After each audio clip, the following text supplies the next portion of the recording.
할렐루야, 반갑습니다. 우리가 어제까지는 민수기의 말씀을 살펴보았고요. 오늘부터 함께 이 역대상을 읽어 나가보려 합니다.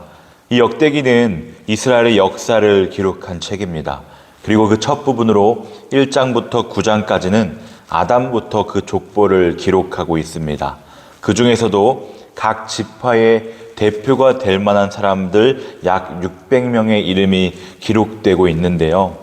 이 어떻게 보면 지루한 기록으로 여겨지기가 쉽습니다.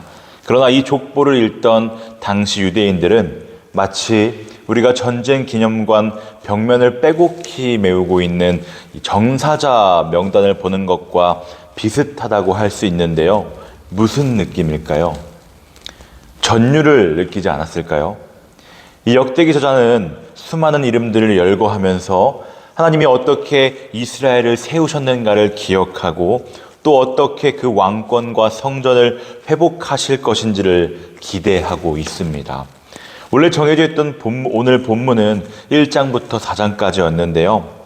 우리도 하나님께서 이스라엘 가운데 어떻게 역사하셨는지를 되짚어보면서 함께 읽은 본문뿐만이 아니라 전체를 한번 오늘이 가시기 전에 읽어보셨으면 좋겠습니다.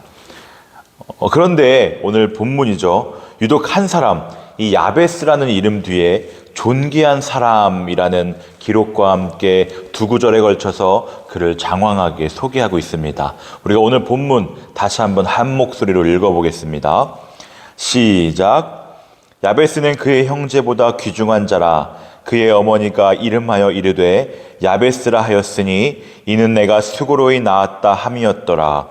야베스가 이스라엘 하나님께 아뢰어 이르되 주께서 내게 복을 주시려거든 나의 지역을 넓히시고 주의 손으로 나를 도우사 나로 환난을 벗어나 내게 근심이 없게 하옵소서 하였더니 하나님이 그가 구하는 것을 허락하셨더라.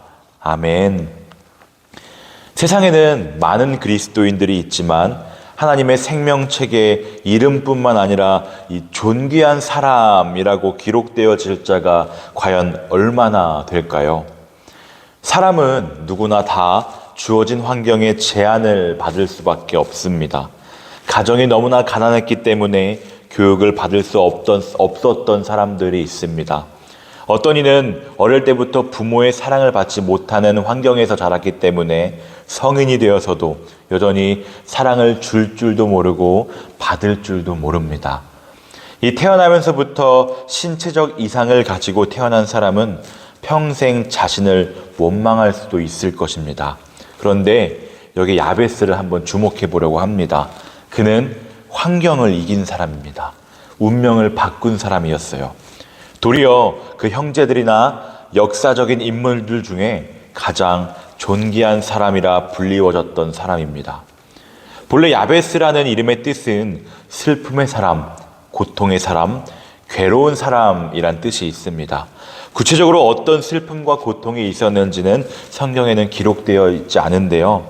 그러나 그의 어머니가 그를 낳을 때 야베스라고 이름을 지어주었습니다.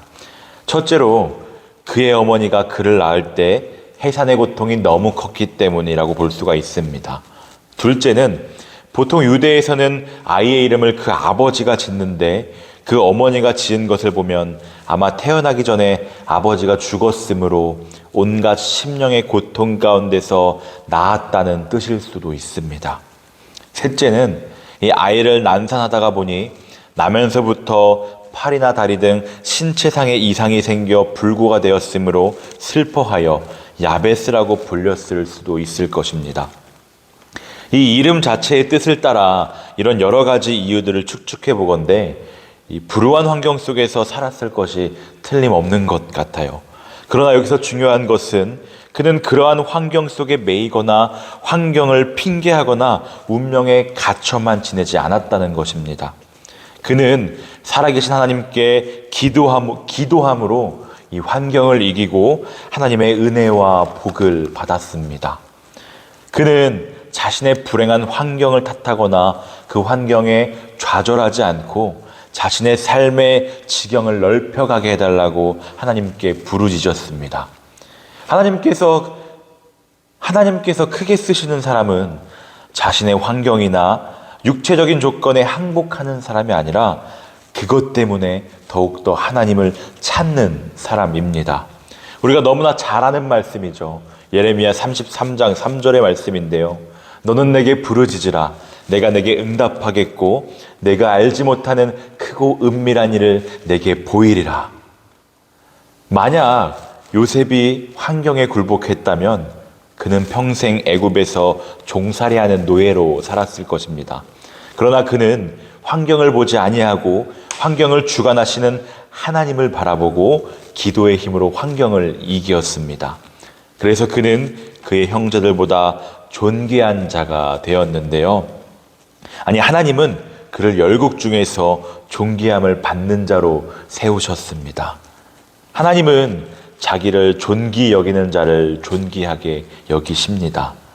세상은 성공한 사람을 정의할 때 보통 돈을 많이 번 사람, 이 권력을 잡은 사람을 말을 합니다.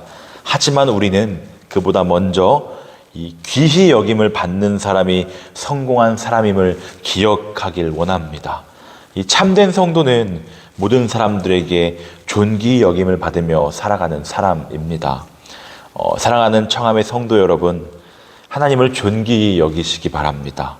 그리고 교회를 존귀히 여기시기 바랍니다. 그리고 성도를, 옆에 있는 성도님들을 존귀히 여기십시오. 그리하면 여러분들도 존귀 여김을 받을 것입니다. 이 얼마나 보기 좋은 우리의 모습입니까? 네, 하나님을 존귀히 여긴 야베스의 첫 번째 기도는 이렇습니다. 하나님이여 간절히 바라옵나니 내게 복에 복을 더하사 나의 지경을 넓혀 주소서. 혹자는 이런 기도가 기복신앙적인 것이 아닌가 할지도 모릅니다. 그러나 이것은 그의 사욕이 아니라 하나님을 믿는 믿음 안에서 이 환경을 극복하려는 대망의 꿈입니다. 우리도 그래야겠죠. 아마 페르시아의 포로 생활에서 막 귀국한 귀화한 그의 가족에게는 한 줌의 땅도 없었는지도 모릅니다. 단순히 가난을 떠나서 자신과 민족을 위한 이 비전을 세우기에는 그의 삶의 현실적 영역이 너무나 꽉 막혀 있었던 것이죠. 그래서 그는 하나님께 아뢰었는데, 여기 하나님께 아뢰어는 히브리어로 카라이며 영어로는 cried out, 울부짖다입니다. 야베스는 하나님께서 그의 삶의 지경을 넓혀주시기를 울부짖으며 호소하였던 것입니다. 야베스의 두 번째 기도는 주께서 도우셔서 환난에서 벗어나 근심에서 떠나는 것이었습니다. 하나님은 사람이 똑똑하다고 환난을 면하거나 근심이 없게 하시지 않습니다. 도리어 지식이 많으면 번뇌가 많아지는 법이라고 전도서에서 얘기하고 있잖아요.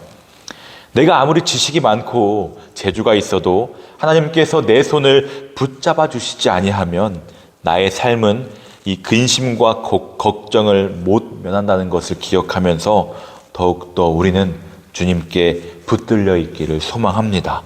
우리가 성경 한 구절을 함께 찾아 읽어보려고 하는데요. 시편 50편 15절 말씀입니다. 시편 50편 15절 말씀을 함께 찾아서 읽어볼 텐데요.